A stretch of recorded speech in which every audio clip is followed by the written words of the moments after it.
la. Hala, may lubi. Galing ko sa bahay kasi wala akong panggata.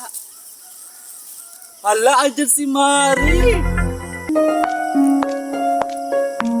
Ano ba yan? Disturbo yung asawa ko, tumatawag. O mahal. Ano? Sige, alis na kayo. Wait lang, man, dito yung umari kung may utang sa akin. Sige, wait lang. Puntahan ko muna, baka tumakbo rin to. Diyan si Mari, dandahan lang kita. Hoy, Mari! Ay, andyan ka pala, Mari. Kala ko walang tao dyan. Tatakbuhan mo naman ako sa utang mo, ha?